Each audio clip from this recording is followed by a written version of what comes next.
مرنے والے کی طرف سے قربانی کرنا. بہت سارے لوگ سوال یہ کرتے ہیں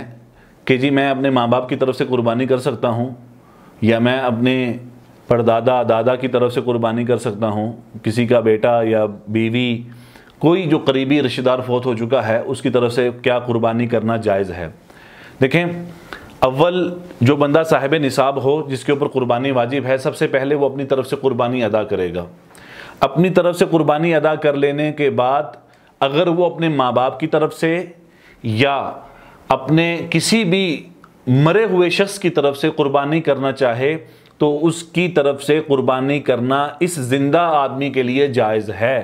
اور اس کا اجر و ثواب انشاءاللہ ان کی روحوں کو ضرور پہنچے گا. میں یہاں دو دلیلیں پیش کروں گا. نمبر ایک تابعی کہتے ہیں کہ میں نے رأیت علی رضی اللہ تعالی عنہ یضحی بکبشین, وہ فرماتے ہیں کہ میں نے حضرت علی رضی اللہ تعالیٰ عنہ کو دیکھا کہ وہ ہمیشہ 2 مینڈوں کی قربانی کیا کرتے تھے. فقلت لہ ما ھذا, میں نے ان سے پوچھا کہ یہ کیا ہے کہ آپ 2 مینڈوں کی قربانی کرتے ہیں؟ تو وہ فرمانے لگے ان رسول اللہ صلی اللہ تعالی علیہ وسلم ان اضحی عنہ فانا اضحی عنہ. لہذا وہ فرماتے ہیں کہ مجھے رسول اللہ صلی اللہ تعالی علیہ وسلم نے یہ وصیت فرمائی تھی کہ ایک قربانی میری طرف سے کیا کرو, لہٰذا میں ایک قربانی اپنی طرف سے اور ایک رسول اللہ صلی اللہ علیہ وسلم کی طرف سے یہ قربانی کرتا ہوں. تو حضرت علی رضی اللہ تعالیٰ عنہ کا ایک دمبا اپنی ذات کی طرف سے ہوا کرتا تھا اور ایک دمبا حضرت صلی اللہ علیہ وسلم کی جانب سے ہوا کرتا تھا. بظاہر یہ معلوم ہوتا ہے کہ حضرت علی کا یہ ہمیشہ سے معمول تھا. حضرت علی رضی اللہ تعالیٰ عنہ کا یہ معمول ہمیشہ رہا, ہمیشہ ایک قربانی اپنی طرف سے اور ایک حضور پاک صلی اللہ تعالی وسلم کی طرف سے فرمایا کرتے تھے. دوسری چیز کہ ایک صحابیہ حضور کی خدمت میں حاضر ہوتی ہیں اور اگر عرض کرتی ہیں کہ یا رسول اللہ کیا میں اپنے ماں باپ کی طرف سے حج کر سکتی ہوں؟ تو آپ نے فرمایا حج عن نفسک, سب سے پہلے تو اپنی طرف سے حج ادا کر, یعنی اگر تیرے اوپر حج واجب ہے, فرض ہے, تو سب سے پہلے اپنی طرف سے پھر اپنے ماں باپ کی طرف سے. معلوم یہ ہوا کہ اگر کوئی ایسا کام جو انسان کی ذات کے اوپر واجب ہو, قربانی ہے, حج ہے یا کوئی اور چیز, تو اگر وہ اپنی ذات کی طرف سے ادا کر لینے کے بعد اپنے کسی مرے ہوئے شخص کی طرف سے کرے گا تو اس کا اجر اور ثواب انشاءاللہ ان کے مرے ہوئے ایمان والوں کو ضرور پہنچے گا. روایات اور احادیث سے یہ بات ملتی ہے کہ ایصال ثواب جو ہے وہ جائز ہے اور مرے ہوئے لوگوں کی طرف سے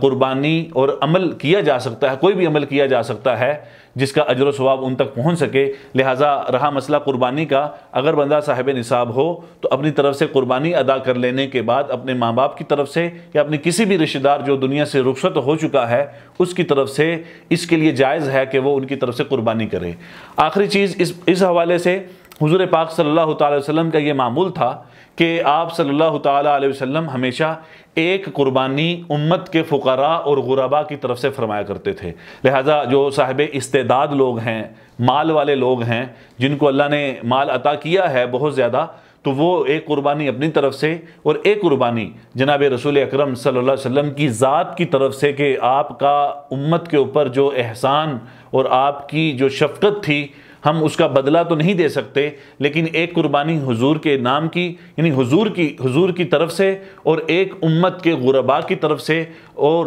اپنے ماں باپ یا دنیا سے جو رخصت ہو گئے ہیں ان کی طرف سے قربانی ضرور کیا کریں.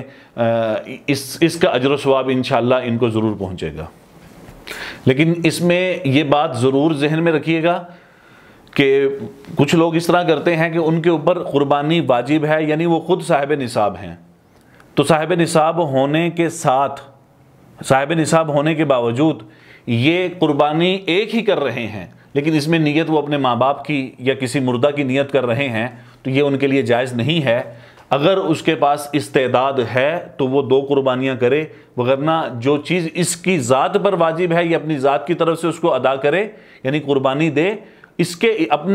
کے علاوہ وہ دوسری قربانی نہ دے. اگر اس کے پاس استعداد ہو تو اس صورت میں جیسے میں پہلے عرض کر چکا ہوں کہ وہ قربانی ضرور دے دوسروں کی طرف سے جو دنیا سے چلے گئے ہیں. صاحب نصاب آدمی اپنی قربانی کے بغیر کسی دوسرے کی طرف سے قربانی نہیں دے سکتا.